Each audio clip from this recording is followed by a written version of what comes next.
नोटबंदी को लेकर विपक्ष का मोदी सरकार पर हमला जारी है। आज संसद परिसर में 13 पार्टियों ने प्रदर्शन किया। संसद के अंदर भी हंगामा जारी है और इस बीच बैंक एटीएम के बाहर भीड़ में कमी आई, लेकिन अब भी लोग लाइन में लगे हुए हैं। आपके सामने ये देख सकते हैं चार जो तस्वीरें हैं।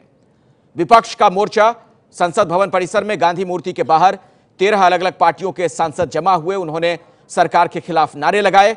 लोकसभा में और राज्यसभा में आज भी हंगामा हुआ है, जबकि सड़क पर क्या स्थिति बनी हुई है संसद से बाहर वो जरा देखिए। आज भी लोग लाइनों में लगे हुए हैं, अपनी बारी का इंतजार कि कब उनका नंबर आए और वो कब पैसे निकाल सकें या फिर नोट बदलवा सकें।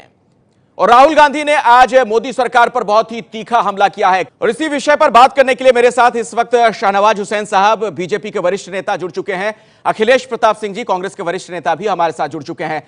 पहला सवाल शाहनवाज जी आपसे ही है। राहुल गांधी ये कह रहे हैं कि प्रधानमंत्री पॉप कॉन्सर्ट में जाकर भाषण दे सकते हैं, लेकिन अगर 200 सांसद ये मांग कर रहे हैं कि सदन में आकर बयान दें तो क्यों नहीं दे रहे हैं? देखिए, प्रधानमंत्री जी अभी भी सदन में मौजूद हैं। विपक्ष सदन चलने नहीं दे रहा।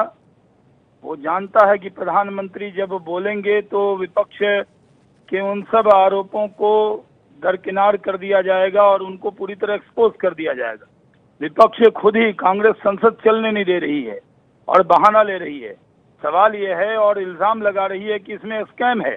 जिन लोगों ने 12 लाख करोड़ का स्कैम किया हो, उनको हर डिसीजन में स्कैम उनके था और वो उनको भी इस सरकार के हर डिसीजन में जी स्कैम नजर आता है। ये कहीं से स्कैम नहीं है, गरीबों के हित का निर्णय है। जिन लोगों के पैसे गए हैं वो ज्यादा परेशान हैं। आज देश के अखिलेश जी, आप जवाब देना चाहेंगे? शाहनवाज हुसैन जो बात कह रहे हैं कि जिन लोगों के पैसे गए वो ज्यादा परेशान हैं। मोदी जी के फैसले। देखिए, शाहनवाज जी खामोश हो तो मैं बोलूं। बोलिए बोलिए। देखिए, माननीय मोदी जी ने कहा था सिर्फ 3 दिन की तकलीफ है, सिर्फ 3 दिन की। और देखिए, रोजाना हजारों लोग लाठियां खा रहे हैं और अभी भी तय नहीं है कि किस दिन से नॉर्मल होगा। बता दें शाहनवाज जी, बता दें कि फला तारीख से देश में करेंसी नॉर्मल हो जाएगी। कोई एक डेट दे देना है। 3 दिन पीएम दिए थे और जनहित की बात बता रहे हैं। 10 दिन में 9 बार उसमें अपने निर्णयों में परिवर्तन कर चुके हैं। इनके एमएलए कहते हैं स्कैम इसलिए कि इनके एक राजस्थान के एमएलए कहते हैं कि अडानी अंबानी जी को पहले पता था, कैमरे पे बोल चुके हैं। इनके लोग बोल चुके हैं, इनके लोगों ने बैंकों में पैसे जमा किए हैं। इनके जो मित्र यार दोस्त जो बिजनेसमैन है, उन लोगों ने 11 लाख करोड़ रुपया बैंकों का डकार लिया है, जो दिन भर माननीय मोदी जी के साथ जहाज में घूमते रहते हैं। लेकिन अखिलेश जी, मेरा एक सवाल है आपसे। जी जी, अपनी बात आप रखिएगा, लेकिन मेरा सवाल सुन लीजिए। राहुल गांधी जो बात कह रहे हैं, क्या उनके बयानों में भी विरोधाभास नहीं है? एक तरफ वो कहते हैं कि वित्त मंत्री तक को इसकी जानकारी नहीं थी, इस फैसले की। दूसरी तरफ कहते हैं कि बीजेपी के संगठनों को जानकारी थी। हाँ, तो वित्त मंत्री को कहाँ जानकारी थी? क्योंकि माननीय मोदी जी कैबिनेट इसीलिए होती है कि उससे राय शुमारी करके काम करें, लेकिन वो सिर्फ किसी से बात तो करते नहीं, किसी से राय लेते नहीं है। क्योंकि जो आरएसएस है वो है कि अकेला व्यक्ति निर्णय करेगा।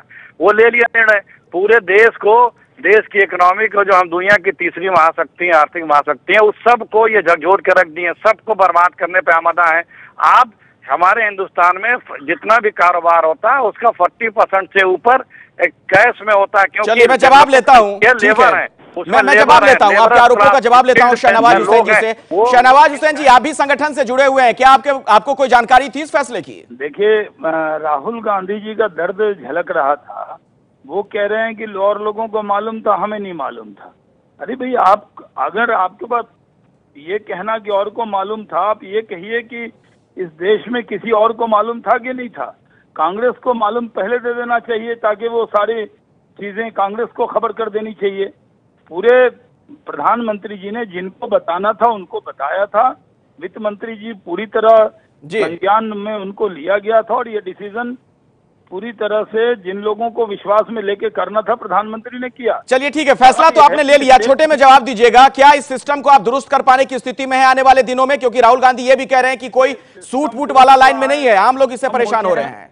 लाइनें कम हुई हैं, किसानों के लिए अलग से छूट दी गई है। सारी दिक्कत दुश्वारी को ठीक करेंगे। प्रधानमंत्री जी ने देश से 50 दिन मांगे हैं। हाँ। और 50 दिन वो कष्ट के हैं। ठीक है अखिलेश जी, छोटा सा जवाब, बिल्कुल छोटा सा, समय नहीं। अखिलेश प्रताप सिंह जी, सुनिए, अखिलेश प्रताप सिंह जी 20 सेकंड में छोटा जवाब। 3 दिन और कितने दिन और हो गए? कितने रुपए? 14 लाख करोड़ रुपए बदलने हैं। कितने रुपए रोज इनके छपते हैं, कौन सब चीजों की जानकारी देगा। रोज रुपए पहुंच नहीं रहे बैंकों में, जो ग्रामीण में एरिया में बैंक है उनको 3 लाख 4 लाख और 5 लाख रुपए। चलिए, वक्त मेरे पास इतना ही। अखिलेश जी, बीच में आपको रोकना पड़ेगा, माफी के साथ। बहुत बहुत शुक्रिया अखिलेश प्रताप सिंह जी, शाहनवाज हुसैन साहब, एबीपी न्यूज के साथ जुड़ने के लिए। लेकिन बड़ा सवाल यही है कि जो ये आरोप प्रत्यारोप की राजनीति चल रही है, इसमें आखिर ये सदन में जारी गतिरोध कब तक बरकरार रहेगा।